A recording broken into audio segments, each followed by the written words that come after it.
ક્યાં કામથી આવ્યા ભાઈ? ચાંદગઢથી. સાનગઢ. બરાબર. તમને શું તકલીફ હતી? કડીમાં બહુ હતું, કમરમાં. બરોબર બરોબર. પછી ફોન કોણે કર્યો હતો? તમે કર્યો હતો ભાઈ? હા, મેં ફોન કર્યો. હા, કે મારા ભાઈને આ રીતની તકલીફ છે. તકલીફ છે. પછી મેં તમને હું એ જોતું.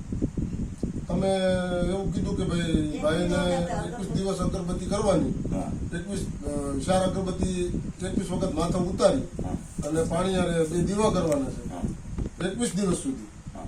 આ તમે આજે કરો અને કાલે ફેર પડી જાય મને ફોન કરજો. અને એ ભાઈને આ વસ્તુ કરવાથી સારું થઈ ગયું છે. એ ખાટલામાંથી ઉભો નતો થઈ શકતો. હા. એના બદલે એ અહીંયા 4 વ્હીલ હાકી અને પોતે અહીંયા આવ્યો છે ત્યાં પગે લાગવા. હું બેહી નો હતો પામોટી વાળે, હા ઉપડા પગે નો બે. હા પછી ભાઈ ફોન કર્યો ને હા એટલે બીજા ત્રીજા દિવસે એને મને કીધું કેમ છે, મેં કીધું મને સારું છે અત્યારે. બરોબર. હા. રેડી થઈ ગયું ને? પણ તમે જુઓ, તમારી ઘરે કોઈ કાંઈ કારણ નથી, કાંઈ વસ્તુ છે નહીં, અને તમે તો રામાનંદી સાધુ. હા. સાધુની ઘેર તો કારણે આવે હું કરે. કાંઈ ન હોય, ત્યાં હું આવીને લઈ જાય. એટલે કોઈ એવું છે નહીં અંધશ્રદ્ધામાં ઉતરવાની. તમને મારી માતાજી ઉપર શ્રદ્ધા હતી એટલે તમને સારું થઈ થઈ ગયું. ગયું, બરાબર.